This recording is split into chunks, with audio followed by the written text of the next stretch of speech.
تم کیا کھا رہے ہو؟ ولید نے آج سرمد کو رنگے ہاتھوں پکڑ ہی لیا۔ کچھ بھی نہیں ہے۔ سرمد یکایک گھبرا گیا۔ مجھے معلوم ہے کہ تمہارے منہ میں چھالیا ہے، کیونکہ میں نے تمہاری جیب سے گرا ہوا خالی ریپر دیکھ لیا ہے، لہذا اب مزید جھوٹ بولنے کی ضرورت نہیں ہے۔ ولید کے لہجے میں یقین تھا۔ ہاں کھا رہا ہوں چھالیا، تمہیں کیا ہے؟ اب سرمد ڈھٹائی سے بولا۔ اور اب تم میری جاسوسی بھی کرنے لگے ہو؟ مجھے کئی دن سے تم پر شک تھا کہ تم کچھ الٹی سیدھی چیز کھا رہے ہو، لہذا اس کی تصدیق کے لیے تم پر نظر رکھنی پڑی۔ ولید نے سچائی سے توجہ بیان کی۔ اچھا اب مزید لیکچر دینے مت بیٹھ جانا، اس کام کے لیے ہمارے اساتذہ ہی کافی ہیں۔ سرمد نے تلخ لہجے میں اس کے آگے ہاتھ جوڑ دیے اور اسکول گیٹ کی جانب بڑھ گیا۔ ولید اور سرمد کئی سال سے اچھے دوست اور ہم جماعت تھے، ایک ہی محلے میں رہتے بھی تھے۔ دونوں کا تعلق اچھے پڑھے لکھے مہذب گھرانوں سے تھا۔ کچھ روز سے سرمد تفریح کے وقفے میں واش روم جانے کے بہانے سے اکثر غائب رہنے لگا تھا۔ یہ سلسلہ جب کئی دن جاری رہا اور ولید کو سرمد کے منہ سے تیز اور ناگوار بو محسوس ہوئی، اس کے دانتوں کا رنگ بھی بدلا لگا، تو اسے شک ہوا۔ پھر سرمد کی جیب سے گرا ہوا ریپر دیکھ کر اسے یقین ہو گیا۔ ولید اسی پریشانی کے عالم میں گھر پہنچا۔ اس کی سمجھ میں نہیں آ رہا تھا کہ سرمد جیسا دوست اس بری لت میں کیسے مبتلا ہو گیا۔ ولید کے لیے اب سب سے اہم فرض اپنے دوست کو اس زہر سے چھٹکارا دلانا تھا۔ شام کو جب ولید کے ابو دفتر سے گھر واپس آئے تو اسے فکر مند دیکھ کر نرمی سے پوچھا، ولید بیٹا آج بہت خاموش ہے، کیا مسئلہ ہے؟ ولید نے ہچکچاتے ہوئے ابو سے آج کی ساری داستان کہہ ڈالی۔ ساری بات سن کر ابو کے چہرے پر بھی بے یقینی و پریشانی کے آثار نمودار ہو گئے، کیونکہ وہ سرمد کو ذاتی طور پر بہت پسند کرتے تھے۔ وہ اکثر ولید کے ساتھ کھیلنے ان کے گھر آتا تھا۔ انہوں نے ولید کو یقین دلایا کہ جلد ہی سرمد کو اس بری عادت سے نجات دلانے کی بھی کوشش کریں گے۔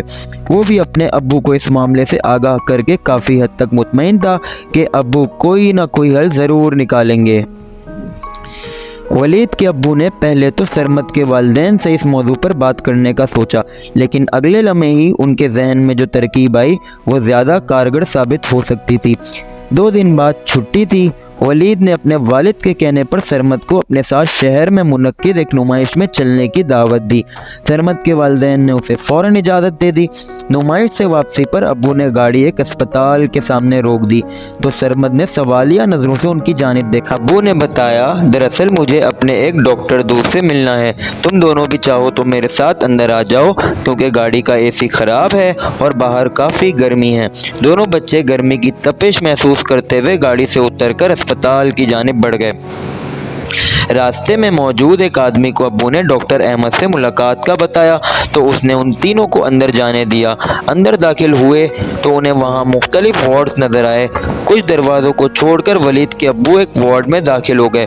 وارڈ کے استقبالیہ پر ہی ان کی ملاقات ڈاکٹر احمد سے ہو گئی۔ دونوں بچوں نے ان کو سلام کیا اور ابو کے ساتھ وہیں رکھی کرسیوں پر بیٹھ گئے، اور ڈاکٹر انکل کو باتوں میں مصروف دیکھ کر ولید اکتا گیا اور سرمد سے بولا، سرمد یہاں فضول بیٹھنے سے بہتر ہے کہ ذرا وارڈ کا ہی چکر لگا لیں، کیا خیال ہے؟ سرمد بھی اس کی بات کو غنیمت جان کر اٹھ کھڑا ہوا۔ کچھ ہی فاصلے پر دونوں جانب بستروں کی قطاریں تھیں جن پر مختلف مریض موجود تھے۔ مریضوں کی اکثریت نوجوانوں کی تھی۔ کچھ تو تکلیف سے بری طرح کراہ رہے تھے، کچھ کے ہونٹ اور گالوں پر گہرے زخم نظر آ رہے تھے۔ ان مریضوں کو مختلف دوائیں دینے کے ساتھ انجیکشن بھی لگائے جا رہے تھے، لیکن ان کی تکلیف کم ہوتی نظر نہ آئی۔ مریضوں کی یہ حالت دیکھ کر ولید اور سرمد کے چہروں پر خوف و دکھ کے واضح آثار تھے۔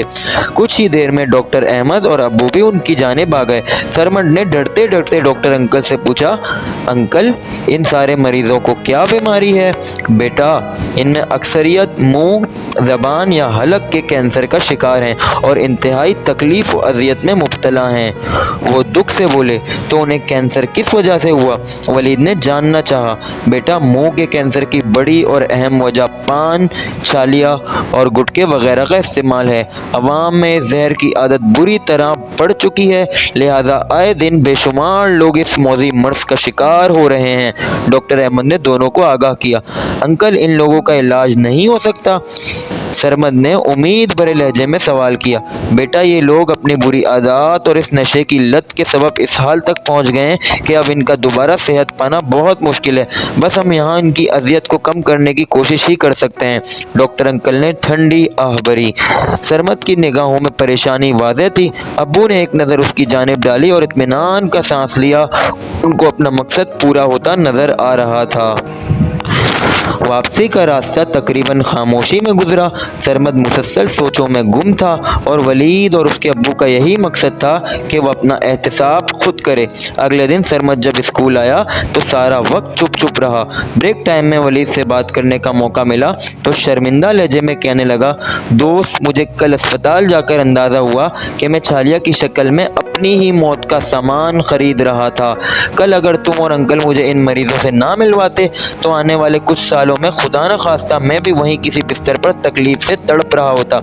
سرمد نے خوف سے جھرجھری لی۔ ولید نے اسے مزید بولنے دیا۔ میں کل وہاں سے واپس آنے کے بعد بے حد پچھتا رہا ہوں اور شرمندہ بھی ہوں کہ میں کس عادت کا شکار ہو چلا تھا۔